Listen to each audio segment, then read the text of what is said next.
Hej og velkommen. Vi er taget til Greve Gymnasie for at undersøge, hvordan indeklimaet er her på skolen. Og vi vil derfor lave nogle små interviews med både elever og lærere, for at ligesom finde ud af, hvad deres synspunkter er på de her ting.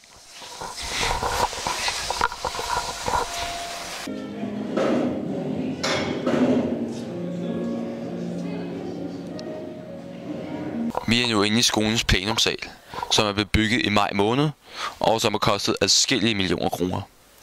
Og jeg tænker bare, kunne man have brugt pengene anderledes? Kunne man have brugt det på et anderledes klima? Se med senere.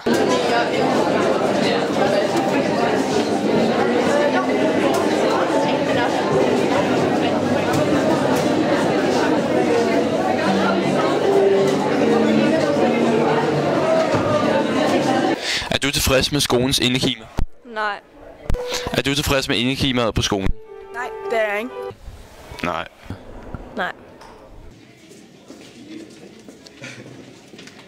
Hvorfor ikke? Fordi jeg synes, det er alt for koldt.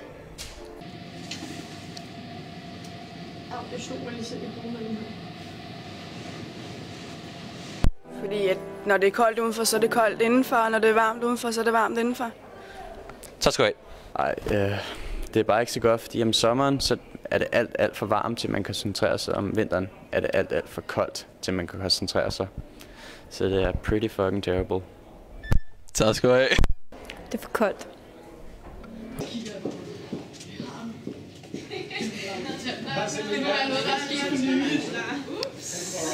Er du tilfreds med indeklimaet på skolen? Det er et vidtgående spørgsmål. For nogle steder er jeg faktisk meget tilfreds med klimaet, og andre steder så er det knap så godt. Hvorfor?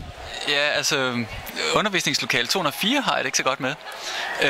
Der synes jeg, vi sidder for indeklemt, og det er svært at få udluftning. Og vinduet det skal åbnes altid, også selvom det er koldt, fordi at lokalet bare er for lille. Så det er knap så rart at være der. Og så må man bare tilrettelægge undervisningen derefter. Ja. Så tit og ofte der kan vi gå hen i plenumsalen, som har et ekstremt godt klima, synes jeg. Der er virkelig behageligt at være der.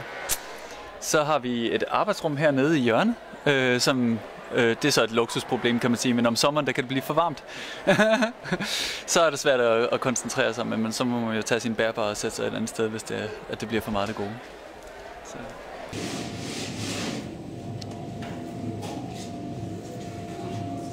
Eleverne brokkes over indeklimaet på skolen. Har du noget at sige til det? Ja, det må jeg da sige, fordi vi er jo ret heldige, at vi har mekanisk ventilation. Og det vil sige, at vi har luftskift hele tiden, så der kommer frisk luft ind i lokalerne. Så det kan da godt være, at eleverne de synes eller opfatter det anderledes, men der kommer faktisk frisk luft ind hele tiden. I modsætning til mange andre skoler, der åbner man bare et vindue. Så. Det var det.